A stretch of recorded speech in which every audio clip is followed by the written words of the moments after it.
So bad news if you have any premium bonds, because the prize rate is going to drop from the December 2024 draw. It's going to go from 4.4% to 4.15%. And that basically means that if you do win anything, it's likely to have a lesser value. In fact, the odds are also dropping overall as well. So not just could the prize you win be lower, the chance of winning will be lower. So that's going to drop from 21,000 to 1 to 22,000 to 1. So not a massive change compared to where rates have been in the past, but it is still a significant one.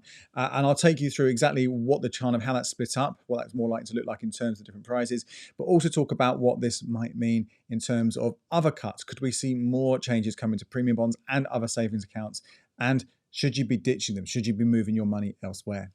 Now, if you are watching this on the YouTube channel, I'm going to bring up a table breaking down the prizes. If you're listening to this on the podcast, apologies, but I'll take you through, explain exactly what everyone else is seeing right now. And obviously, you can head over to a whole article on becleverwithyourcash.com to see this table and much more in detail if you want to.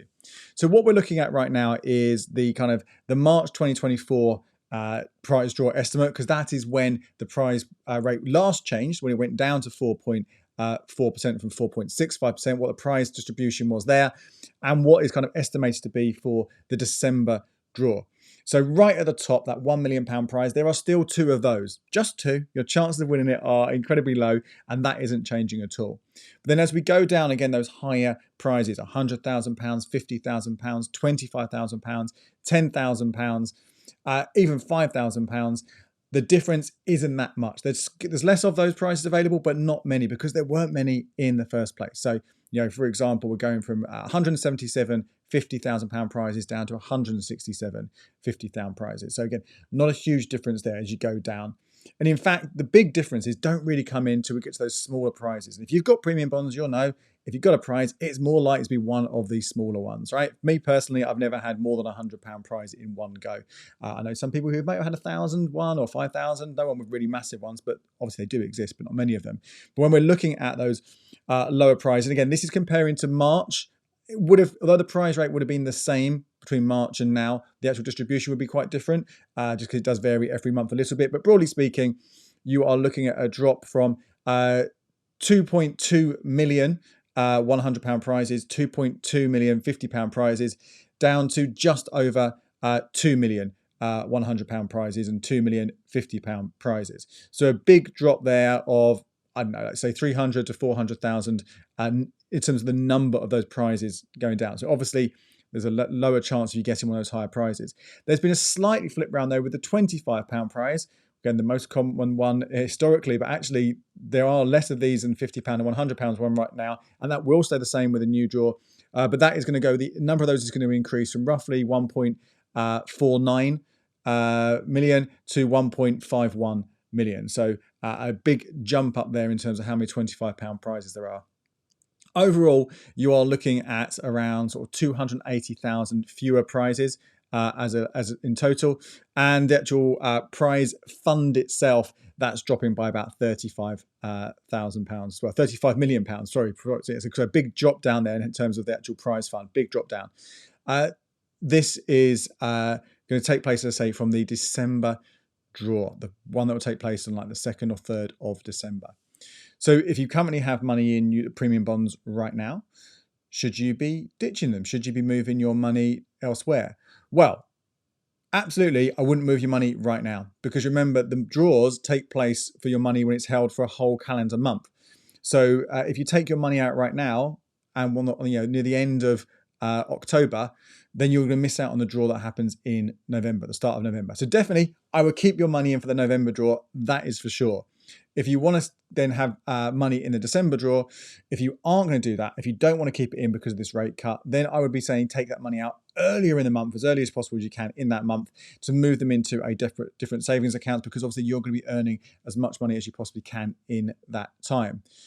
Whether you should or not, well, it's a rate cut, right? And 4.15% is not as good as what you can get in other easy access accounts right now. And I think that's probably the best comparison we can look at between premium bonds and other savings accounts. Easy access, because you can take your money out anytime and the rate is variable. Now, the best easy access account right now, depending on how much you've got, could well be 5%. Now, there are limitations with those 5% paying accounts, but then going below that, you can get between 4.8 and 4.9 as well. Again, big differences between that and 4.15. So the logic thing would say, yeah, I'll move my money across. But it isn't quite as simple as that. For a start, 4.15% doesn't mean you will get a 4.15% return.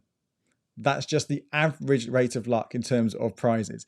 And as I've sort of shown with you guys a number of times, other pieces of content where I've compared different results over a year for people with £50,000 and £10,000, it's shown that there is a huge variety in actually what will happen to anyone. There is no set amount. You could do really well. You could beat that 4.15% and get a much, much higher rate.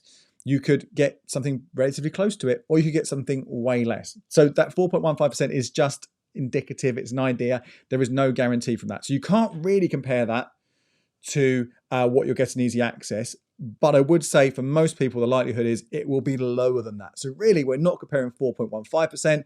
Let's say we're comparing, let's say 4%. Again, it's not an exact science here, but really it is at a lower level. So you think, right, even more so than from Andy, what you're saying there is if there's a chance I could get higher, but most realistically, I'll get the same or less, and I can get 5% or a high 4% elsewhere, absolutely move your money. But then you've got to ask, why have ns&i cut the rate of premium bonds now? And there'll be a number of things come into play here, right? But one of the big ones will be they are anticipating that the Bank of England will cut the rate of the base rate on the 7th of November from 5% to 4.75%. So they are doing this in anticipation of that happening, which is what they actually did back in March when they cut the rate of premium bonds, because everyone thought we would see a base rate cut happening in April time. In fact, it didn't happen until August. Well, they'd already made the cut, so it just carried on like that for now. But they are saying, we think this is going to happen. Again, no guarantee it will, but they think it's going to happen. So we are lowering the rate. Now, again, yes, it's not as simple as that. There are other things that come into play as well. But broadly speaking, that is why they've cut the rate. So those easy access accounts paying, let's say between 4.8 and 5% right now, in a couple of weeks' time, they might also follow suit. In fact, if there is a base rate cut, they're almost incredibly likely to do that and bring that back down. Almost certainly will bring their rate down again. So suddenly that 4.89%, that 4.8% is going to be 0.25 percentage points lower than that. Now, again, still a big difference between something 4.15 and below, but again, you're not quite as different between them. So again, it's not really, really simple. But having said all of that, I personally think for most people, whenever I talk about premium bonds, I say the same thing. For most people, actually, yeah, premium bonds are not going to be for you. Premium bonds are not the answer because of that lower rate, because of the unpredictability. You can get a guaranteed rate, whether it's a fixed rate or a variable rate, you can get a guaranteed rate so you know exactly what you're getting. And if you shop around, go to becleverwithyourcash.com/savings, where we've got all the best buy tables, you will be able to get a higher rate than what most people are going to get with premium bonds. But, and this is all the thing, there's never a kind of a 100% set answer here. There are going to be some exceptions as well, right? And the big reason why premium bonds are useful to some people is that your winnings are tax-free. Now, again, most people that's not going to be an issue because you get your personal savings allowance. So if you're a basic rate taxpayer, that's worth £1,000 a year of interest you can earn and pay no tax on it. If you're a higher rate taxpayer, then you can get £500 interest tax-free every single year. And for most people, that is going to be more than enough, right? And on top of that, you've got your ISA allowance. You can save up to £20,000 in an ISA every single year of new money, and every year that will carry on as well, where all your interest is tax-free. So most people don't have crazy amounts of savings. They're absolutely fine putting their money with a personal savings allowance or potentially using your ISA. But then you've got the people where this is going to be an issue. So if you do have a lot of savings, and if you are a higher rate taxpayer where your PSA, personal savings allowance, is down to £500, there is a good chance you'll go over that. And if you're an additional rate taxpayer, then you don't get a personal savings allowance at all. So all your interest is taxed at 45% that's held outside of ISAs or premium bonds. So again, I still would say we'll go for ISAs first before premium bonds, because again, you can get a guaranteed rate. And in fact, ISA rates right now are better than the other easy access accounts. You get 5.1%. I expect that to come down like the others, but even better, even more of a difference. And all your interest will be tax-free. But if you're investing, and you're investing large sums every year, if you are in that position where you can fill up your ISA allowance with that full £20,000 into stocks and shares ISAs, it's better to do that than your cash ISA, simply because over time with investing, the idea is obviously keep it going for at least 5 years, so medium to longer term outside, looking at the outreach. that could grow by more than the allowances, tax-free allowances you've got there for when you actually finally sell those shares. So again, prioritizing your ISA for stocks and shares over a cash ISA, for those people where it's relevant, that's a good thing. So if you do all those things, right? So if you're likely to pay tax on your savings and you're using up your ISA allowance on stocks and shares rather than cash, or you've already filled it all up with cash and whatever it is, and everything, only then, I think for most people, do you want to be looking at premium bonds. Because if you do win, and again, the less you have in there, the max you can have is 50 grand, but the less you have in there, the chances of winning go down greatly, it's not worth it. But if you can, then absolutely take a look at those, because you may as well get some returns there and get them tax-free. The other option, obviously, for lots of people is they just like the idea of it, having some money and see what happens, because it's like a lottery, but you get to keep the cash at the end of the day. Now, if you are going to be buying premium bonds, despite this rate cut, if you do want to get some new premium bonds, then you want to put some money in before the end of October in order for it to be eligible for the December draw.